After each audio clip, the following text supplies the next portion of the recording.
You're listening to the Kim D. Snyder Podcast, episode number 35. In this episode, you will discover how to lead your team during change. Welcome to the Kim D. Snyder Podcast. Welcome to the Kim D. Snyder Podcast. I'm your host, Kim.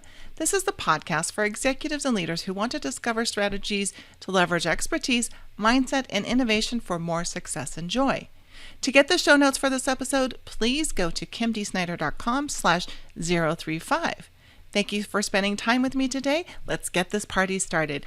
And the party is starting with how to lead your team during change. These are techniques that I had developed over the 20 or 30 years in my corporate experience of being involved, leading, running projects, enterprise-wide projects for national and international clients. And there's three things that I discovered. One was get personal, two, find their why, and three, connect their why to their benefit. And the first one was get personal. And you could definitely see body language when we were in meetings, status meetings, steer comm meetings, any type of meeting. You could get a vibe from the person by their body language. You can also see if their behavior was the opposite of what was expected. So maybe they weren't hitting deadlines, maybe they weren't talkative.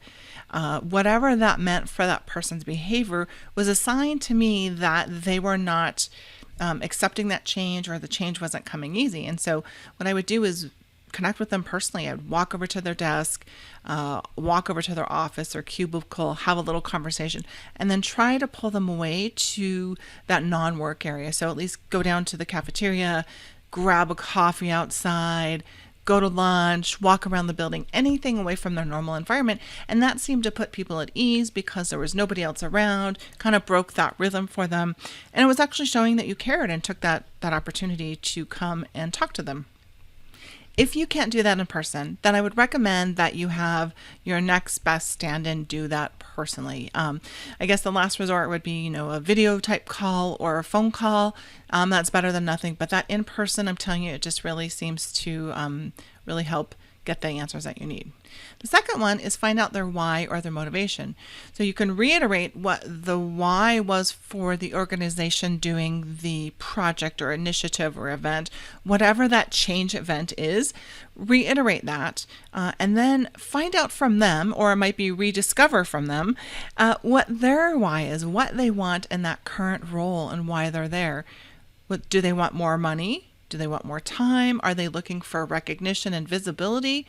Are they looking for more responsibility because they want to grow or hone in some certain skills? Or do they want some additional skills that's the reason they're on the project? The third one is show how they will benefit by working on the project. Now, most folks in a company, if you're non-IT, non-technical, don't get an opportunity to work on a project. And so IT folks work on projects all the time.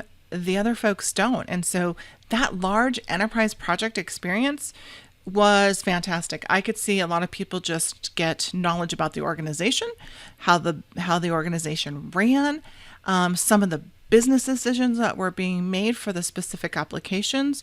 In my case, it was financial applications, but we had tie-in to marketing, we had tie-in to HR, many groups in there. So you could just see their eyes light up about how things were set up and built. They also had an opportunity to create and to have input into how things were going to be built for the future. And a lot of times they like that because, again, it was looking at the business in a new way and really helping to design and figure out what they want. And this is one of the benefits that, some of your team members might want. So, getting that large project experience, especially if they're non-IT, they would get exposure and visibility to other groups, other departments, other people, and even visibility, one or two steps up the chain for them.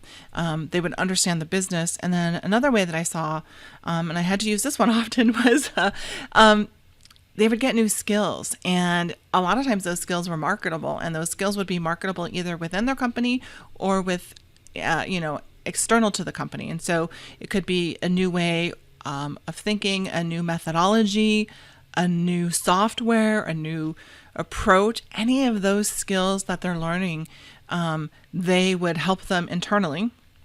And then I would also help market them externally. And so that was always really helpful. So get personal, find their why, and show how they will benefit. Those are the 3 ways that I was able to do that after, 20 plus years working corporate to help people accept that change and successfully implement projects.